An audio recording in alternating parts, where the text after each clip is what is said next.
Picture this: a world-class institution like Harvard suddenly losing access to billions of dollars in federal research funding, potentially halting life-saving studies and scientific breakthroughs.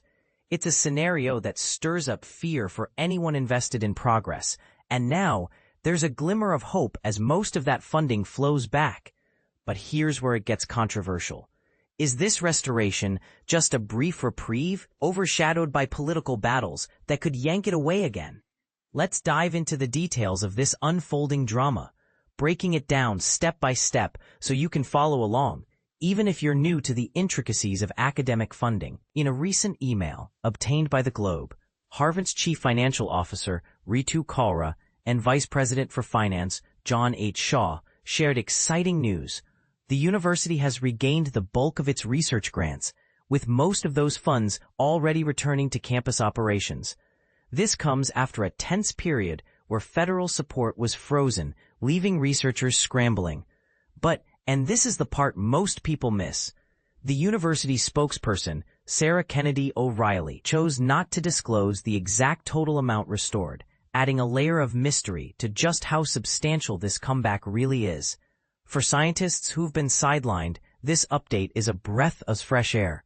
They've had to pause vital projects, sometimes for months, worrying about everything from lab equipment to salaries. Yet, the relief might be fleeting. The Trump administration has announced plans to challenge the district court's ruling that reinstated the funds, and they've declared Harvard ineligible for new grants moving forward. It's like getting your car back after a tow, only to find out the parking ticket could lead to more trouble down the road. Dr. Andrea Baccarelli, the dean of Harvard's T.H. Chan School of Public Health, echoed this cautious optimism in a message to staff last Friday. Despite this encouraging news, uncertainty about the continuation of scientific funding remains, she wrote. To put this in perspective for beginners, universities like Harvard rely heavily on federal dollars.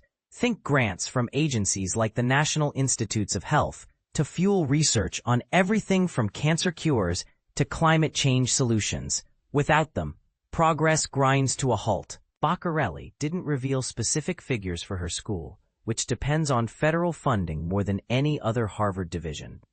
But the school is now allowing researchers to use only up to 80% of the restored grants. During the freeze, the public health school stepped in with bridge funding to cover about half the federal amount for each department, as explained by spokesperson Stephanie Simon. This is a smart precaution, like not spending all your paycheck in case of unexpected bills. Take Alberto Asherio, a professor at Harvard Medical School and the School of Public Health, for example. In an email, he described his team's approach as proceeding cautiously with their work on neurodegenerative diseases like multiple sclerosis after losing $7 million in grants, enough to fund years of experiments and team members. Without a more permanent resolution to the funding threats, it is difficult to be optimistic, he added.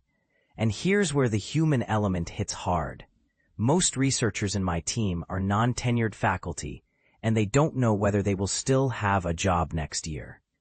It's a stark reminder that behind the headlines, people's livelihoods and dreams of scientific discovery are on the line. Harvard leaders have advised faculty and staff to stay vigilant about this ongoing uncertainty, sticking to department-specific guidelines on expenditures. They also pointed out that a federal government shutdown could delay grant payouts further, turning what seems like good news into a waiting game. Let's rewind to the heart of the conflict. On September 3rd, U.S. District Court Judge Allison Burroughs ruled that the Trump administration had illegally yanked nearly $3 billion in grants from Harvard. She called the move a smokescreen, using the administration's focus on combating anti-Semitism as a cover for targeting universities like Harvard. The administration had pulled the plug after Harvard resisted demands to overhaul its governance, admissions, and hiring practices. Burroughs found that this violated Harvard's First Amendment rights, protecting free speech and association, and due process rights, ensuring fair treatment under the law. For those unfamiliar, due process is like a safeguard against arbitrary government actions, ensuring decisions aren't made on a whim. This legal win is a big deal, but it sparked debate. Was the administration truly concerned about anti-Semitism, or was this a broader political vendetta? And this is the part most people miss: how court rulings like this can clash with executive actions, creating a tug-of-war that affects real-world research. Even with the funds mostly back, the fallout lingers across Harvard. Various schools have slashed budgets, cut staff positions, and hunted for alternative sources of money amid fears of future instability. On top of that, Harvard is bracing for a higher endowment tax next year, which could dent its massive $50 billion endowment, a fund built from donations and investments that supports operations. Negotiations with the administration are still underway, with Harvard pushing back against proposed changes. President Trump mentioned on September 30th that talks were close to a deal involving Harvard investing about $500 million in trade schools, but both he and his team quickly retreated from those comments. Harvard hasn't weighed in on any potential agreement. More recently, the university enlisted billionaire Stephen Schwarzman, a Harvard Business School graduate and Trump supporter, to aid in these discussions. This move has raised eyebrows. Is it a savvy negotiation tactic, or does it blur the lines between academia and politics? In wrapping up, this story highlights the fragile intersection of science, politics, and education. Funding freezes like this can stall innovations that benefit society, but they also spotlight questions about accountability and influence. Do you believe political disagreements should dictate where research dollars go? Is it fair for administrations to tie funding to ideological changes in universities? And what about the role of private allies like Schwarzman? Helpful mediator or potential conflict of interest?